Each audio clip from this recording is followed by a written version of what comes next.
First story is titled, Am I the a-hole for not paying for my neighbor's dog's child support? Yes, you read that right. This story is going to sound ridiculous, especially with that story from yesterday about the dogs cheating, but I assure you this isn't a nest post. My neighbor's dog recently got pregnant and she claims my dog did it, which is likely because her dog often escaped into my yard and she lets her dog roam around it. It's annoying because her dog dumps in my yard. Well, now that she's pregnant, she's pissed because hers was a purebred and she wanted to breed it. She says she's entitled to financial compensation, and I'll have to pay child support for the pups as it'll cost her to take care of them. I laughed my butt off and said fat chance, and no way in hell I'm paying for her dog's child support, and this is the dumbest thing I've ever heard of. She's threatening legal action, and I'm pretty sure she can't do anything. She did nothing to stop her dog from entering my yard and often encouraged it. She just assumed my dog was neutered. She can't prove my dog impregnated hers. And lastly, I don't think child support works for dogs. Now for the top comments. Not the a-hole. This is looking interesting. Do you get half the profits when she sells the puppies? Exactly the deal. Opie should get it in writing. Curious if the neighbor will bring it up again. Not the a-hole. If she wanted her dog to breed with specific dogs, she should not have let it roam free. Also, what's with the was a purebred nonsense? It's not like the dog's genes are now altered. If it breeds with another purebred dog of the same race, the result will be purebred puppies.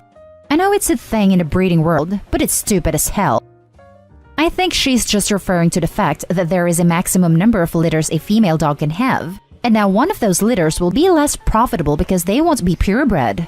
She's still clearly the a-hole here though. Everyone sucks here. It's dumb of her to demand child support for a dog, but if you don't want your dog making puppies, you should have neutered him. There are too many dogs in the world in the first place.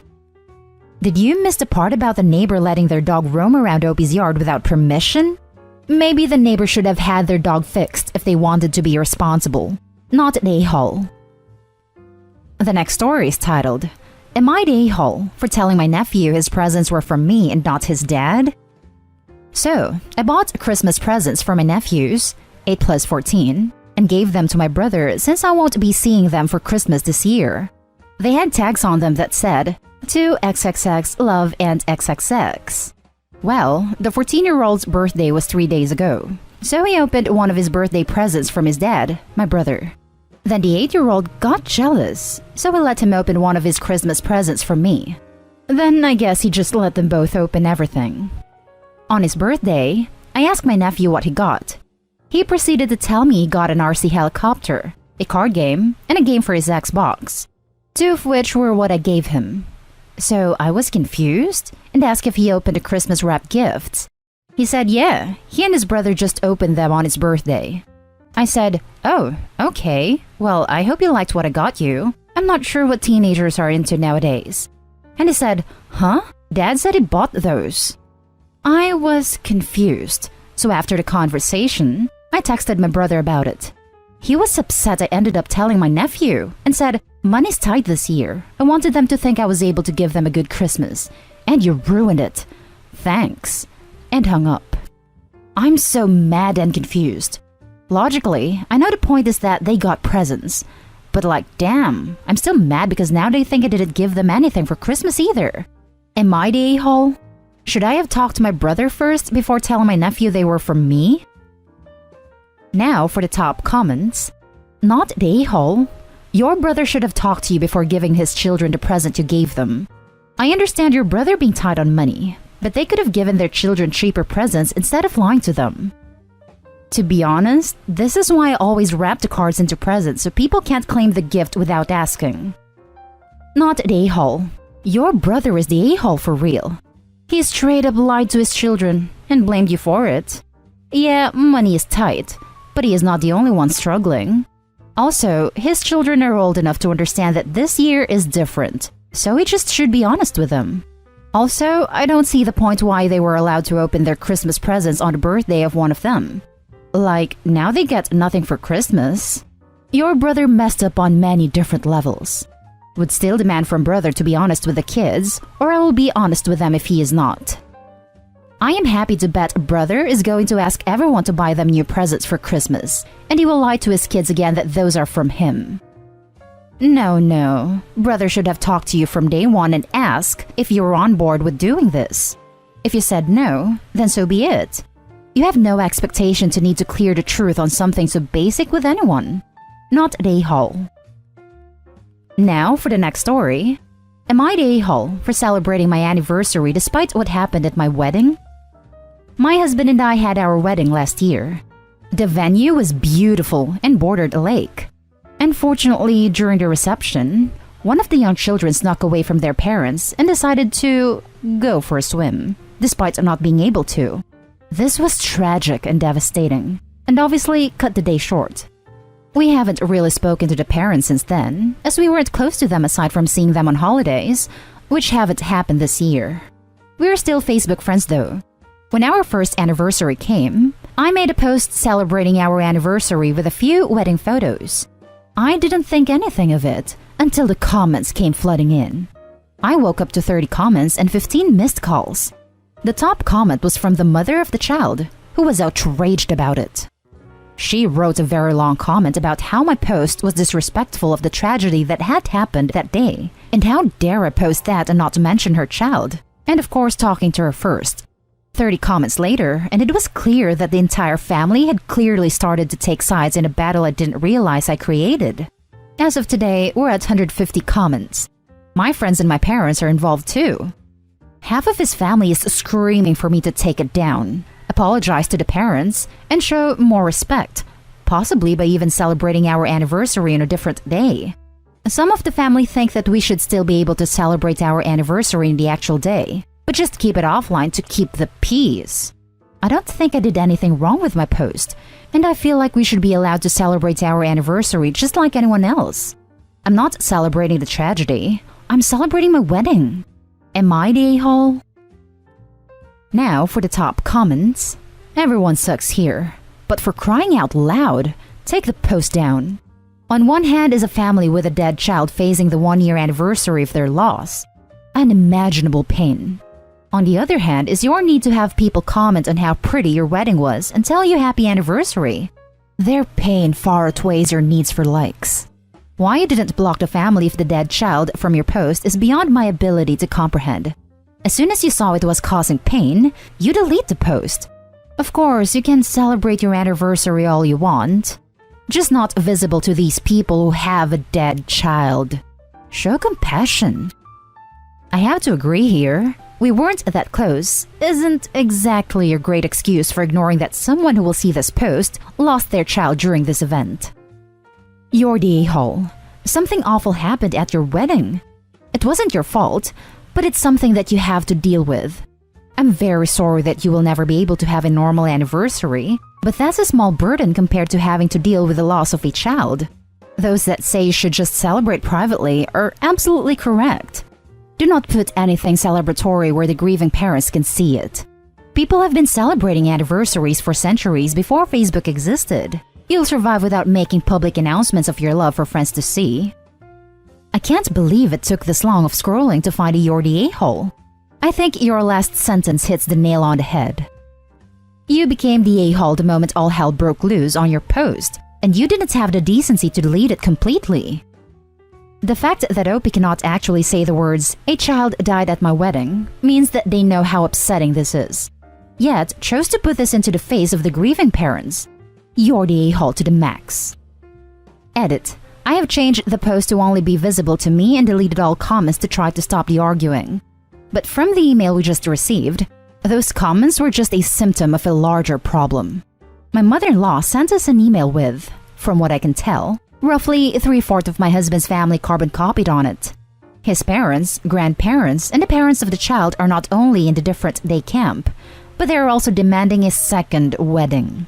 According to them, they've kept their silence for so long due to shock and being distracted by everything else going on this year, but they feel that because of what happened, we aren't really married yet in the family. They understand that weddings are expensive, so they, husband's parents, offered to completely pay for his second wedding that will be the real wedding in his family's eyes. And because it may be a year or two before this can be done safely, They will tolerate us living in sin indefinitely due to the circumstances. My husband hates arguing with his family, and I'm not sure how I would even approach this with my family without being laughed out of the room. So now we need to talk about what to do with this. The last story is titled, Am I the a-hole for not sharing my inheritance with my cousins? My paternal grandparents died in a car accident when I was a child. In their will, they left their house, a lakefront cabin, to their grandchildren.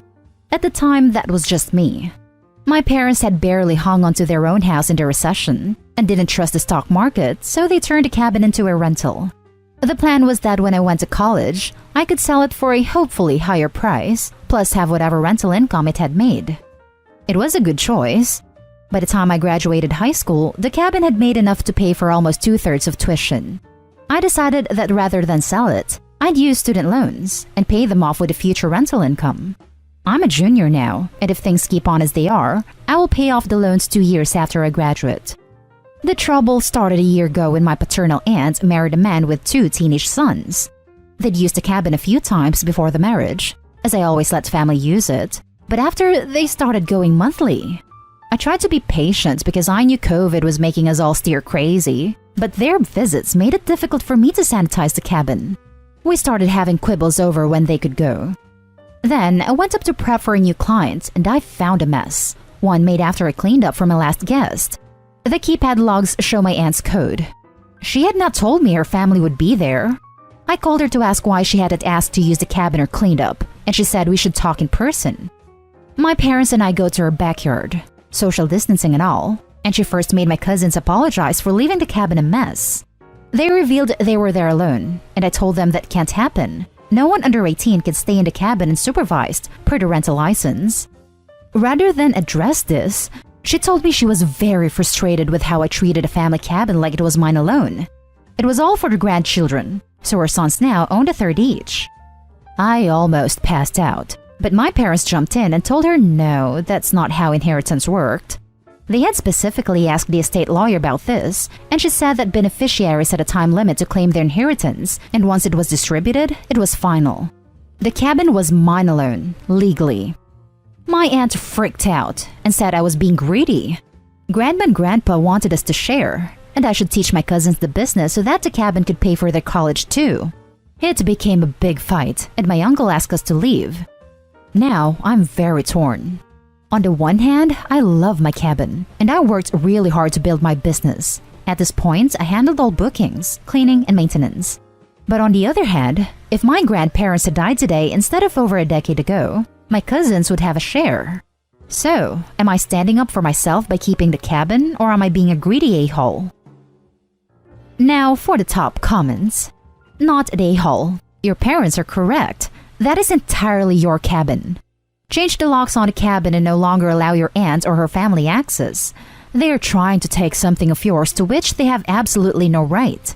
Also, your aunt gave her code to her stepson so they could party at your cabin without adult supervision. You need to respond by blocking their access. Not an a-hole. Also, they are step-grandchildren, not bio-grandchildren. They have no claim of inheritance. Haha, not an a-hole. Your parents are right. That's not how it works, and you have no blood relation to them, therefore, there's no legal obligation times 2. You don't even know if your grandparents would have given them any inheritance. For all you know, they could have only wanted the cabin to stay in the blood relative family. Don't give them a damn thing. Not an a-hole. Absolutely not greedy at all. Your parents are correct in stating that that's not how inheritance works, meaning it's settled at the time probate is closed. Greedy is what your new step-siblings are being. Don't feel bad and just tell them, nice try. They are not familiar to your grandparents. The husband came with the kids. Would be completely different if they were your aunt's biological children. Change the code to the security system fast, or they might just move in. What if she has a baby now? Do you think I should give that child half the cabin? And that's the end of this video, folks. As always, leave a comment and hit like and subscribe. And if you want more of this content, turn your notification on to get updated on the latest videos. And I'll catch you with the next one. Stay safe.